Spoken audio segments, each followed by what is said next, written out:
Hello, welcome to Juniper Level Botanic Garden, the home of Plant Delights Nursery.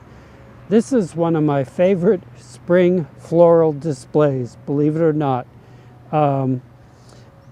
This is an Amorphophallus, one of the Voodoo lilies, or has a bunch of other common names. This is Amorphophallus dunnii, D-U-N-N-I-I. And it's one of our stock blocks. And to have this many flowers open and all in one congregation makes it especially appealing to me. They look like they're holding a conversation with each other. The Amorphophallus are in the aroid family, so the same family as jack-in-the-pulpits and taro and philodendron. It's mostly a tropical family, and most species of Amorphophallus are tropical, but this is one that's fully winter hardy. I'm going to say zone 7 because we used to be zone 7. They're blooming now in mid-April. After the flower finishes up blooming, they'll put up foliage that they'll have for the rest of the summer. A typical aroid flower, calla lilies are also aroids.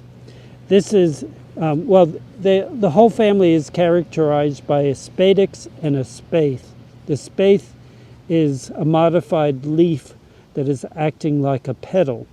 And then the spadix consists of this upper part that in many aroids produces the perfume of the plant, and many of the Amorphophallus smell really bad. The big titanum is called corpse flower because it smells like a rotting body. But then you have each little dot is a separate flower, and they have the male flowers up top and the female flowers down below. And in many plants that have separate male and female flowers on one inflorescence, they don't mature at the same time, and that prevents a plant from pollinating itself, inbreeding.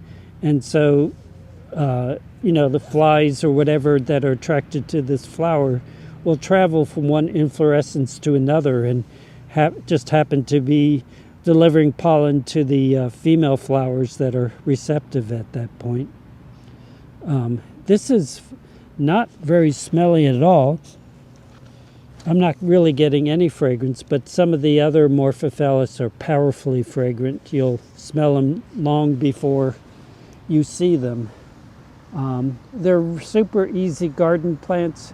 We generally grow them in light shade or part shade, just average soil. If you get desperate, the tubers of some of them are edible, but only after they're cooked. Same for taro, the elephant ears. They're only edible until you cook them. Anyhow, Amorphophallus dunnii, we're going to put the mic on to pick up their murmurings between each inflorescence, and I hope we learned something interesting about the plants. Hope to see you again in the garden.